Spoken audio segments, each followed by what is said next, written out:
Hey, this is Amy with the Sweet Spot Homeschool, and it has been a while.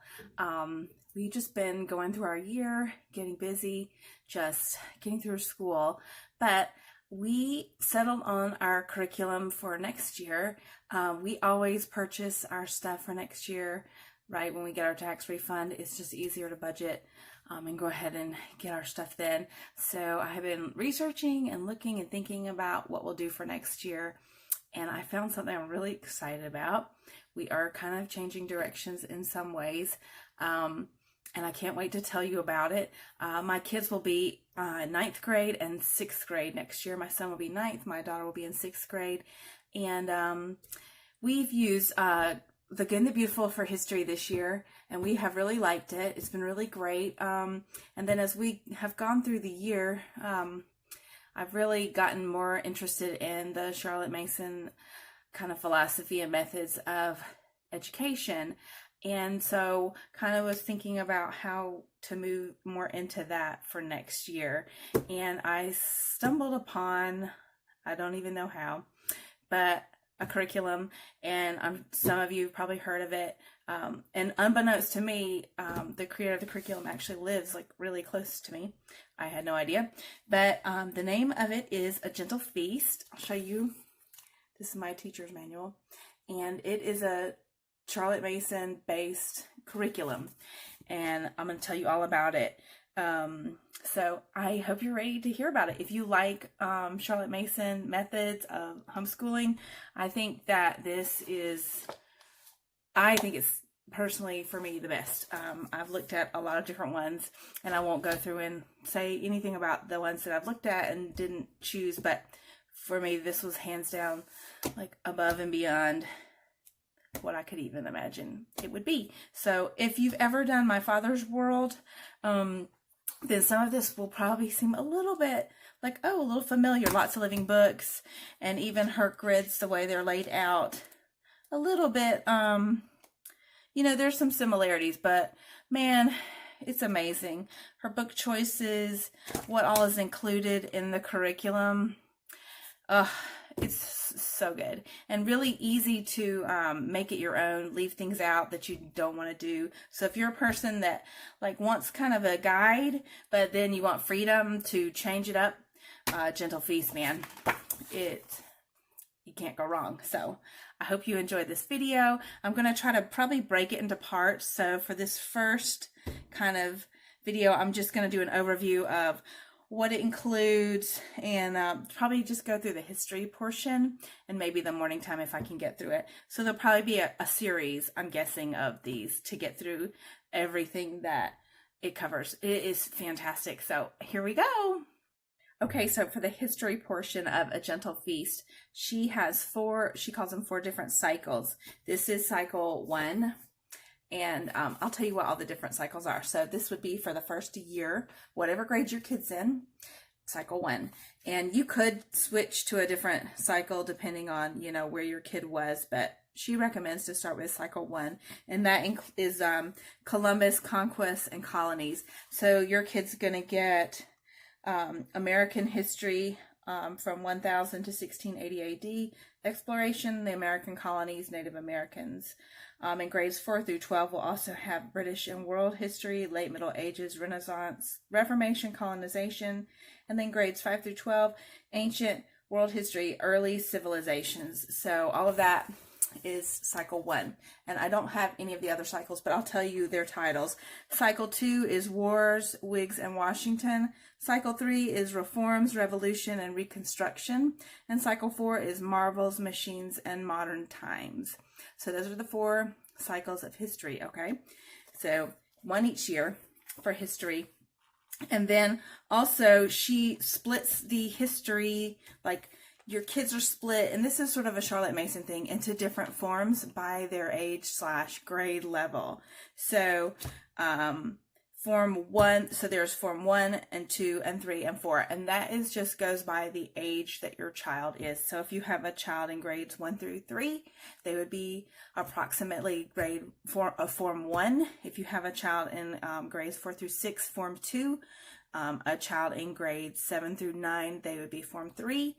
and 10th through 12th grader would be Form 4. So what that looks like is within this history, I'll kind of flip to a week. I'll just go, here's week 21. So within this week, I hope this might flip this backwards, I'm sorry.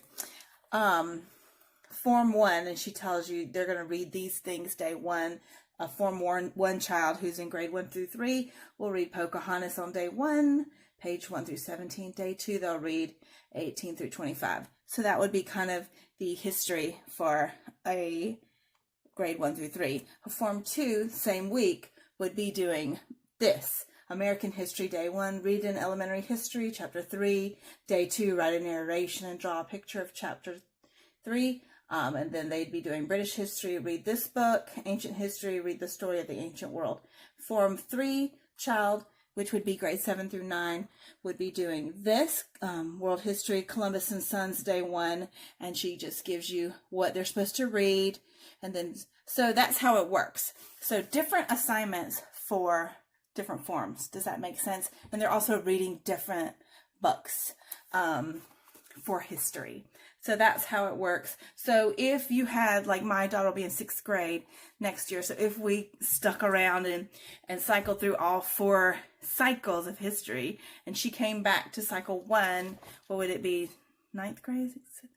10th grade. She would be doing she'd have all different books because she would be in another form. So that's how it works. I hope that makes sense. If it doesn't, leave me a comment and I'll be glad to explain further. Or you can check out her website. She does a great job of explaining it at gentlefeast.com. So that's how the history works. It's fantastic. I'll flip through. I'm going to pull this camera down and flip through it some more and show you just some of the other stuff in here. But it's fantastic. So many books. I'll also take a minute and show you like the different books. I'm going to break them down. I can only show you the books for Form 2 and 3 because that's the age levels I have here, but just so you can kind of see like the different books that are in here. But it's fantastic. Okay, here's a look inside the teacher's manual for cycle 1, Columbus, Conquest, and Colonies. And so this, if you order the teacher's manual and cycle 1 history, this is what you get. You get tons of online resources, and I'll probably have to do a separate video to show all of those, but they are incredible. So you get, it basically gives you the explanation of the forms that I just tried to go through right here. And she talks about how Charlotte Mason did it. She adjusted the forms a bit just to simplify it. And then if you have kids who are really close together, you might could blend them. So if you had like a 6th grader and a 7th grader, you could probably either go with Form 2 or Form 3 just to have just one set of books if you wanted to. But also it's fine for them, you know, to read different books, but they will be studying the same sort of history period. Table of contents. And then she kind of just tells you these are the parts of the feast. So this has morning time, and then there's Bible and beauty subjects, which are like composer study, picture study, and then copy work. So the morning time packet and the language arts packet are sold separately. They're very inexpensive. I feel like the PDF to print the language arts were like $19 each, and I'll show you those in a separate video. And the language arts packet basically goes along with what they're reading for literature or history, which is included like that. Those books are included in here. So certainly I wouldn't think you would want to purchase just the language arts standalone if you weren't going to do their history with a Gentle Feast, because it's going to be talking about books that they're going to be reading in the history course. But it's fantastic. I love the language arts included in here. We are doing, my daughter's still doing the Good and the Beautiful language arts, and when she's finishing out the year, it wasn't a great fit for my son, the Good and the Beautiful language arts. But I personally, for our family, I like this better. They're both great, but I think this is going to be this is a little more of a Charlotte Mason based, well, I mean, a lot more for language arts. So I'll show you that. And then she just kind of tells you like there's composition, literature, and then kind of just what they'll do throughout the week.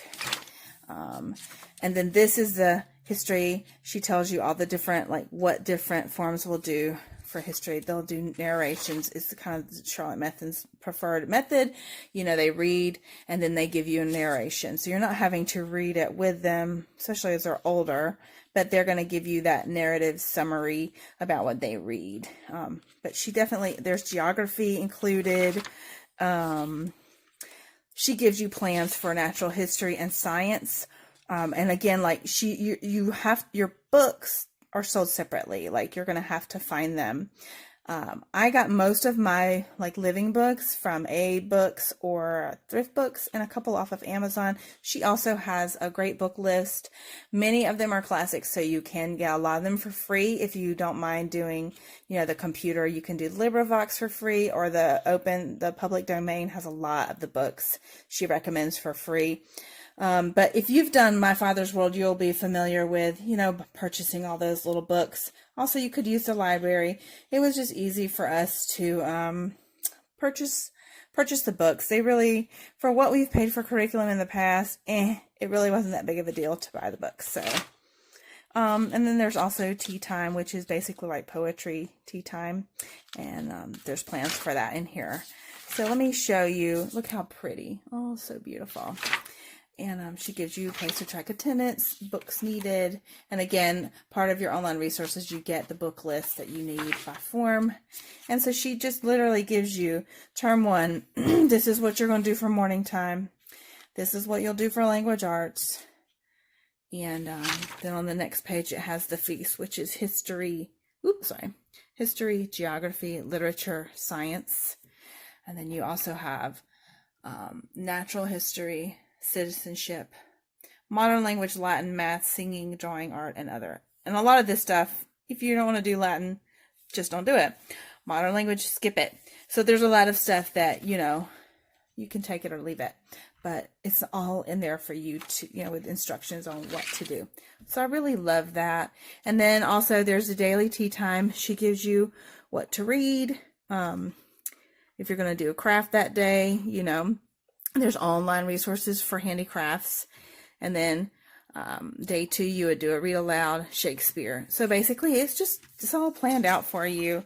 And the morning time packet, which I'll show you separately, it has everything. If they're studying a picture, it has the picture. If they're reading a poem, it has the poem for them to hold and read and look at. And if they're doing recitation, they've got that with it. And if they're going to do a composer or a hymn study, there's a copy of the hymn in there. So it's just, it's so great. Here's another week. But you can see it just goes on.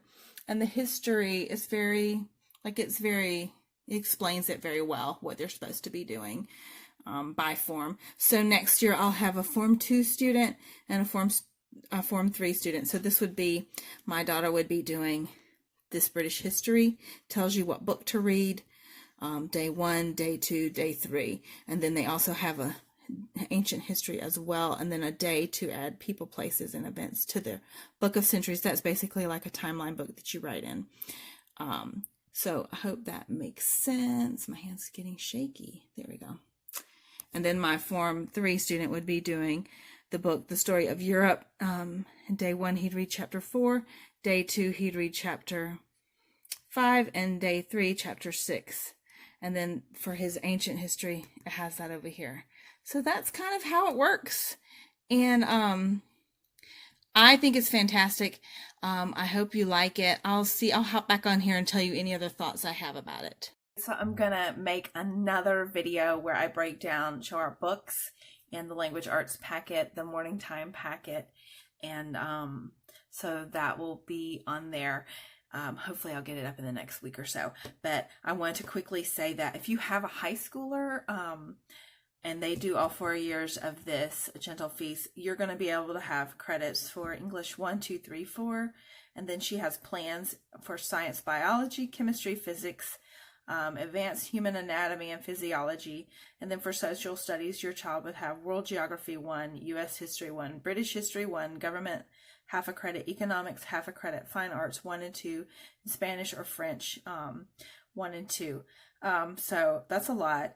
It also, I think you could easily have art and it covers, and that's just what she covers as far as she gives you lesson plans for those. So your books are of course purchased separately, but also every year you're going to have Bible, poet study, picture study, composer study, hymn study, recitation, fables, or hero tales. That's in morning time. And then the tea time plans have plans for read alouds, crafts, Shakespeare, poetry, drawing, and family nature study. There's a lot of family science. So it is phenomenal. I wish I could show you all of it, but go check out her website. This is not sponsored. I'm not getting anything for any of this. It's just me telling you that it is it's just excellent. So I hope you enjoyed this video. If you did, please share it or give it a thumbs up, and I'll be back and talk to you guys later. Bye.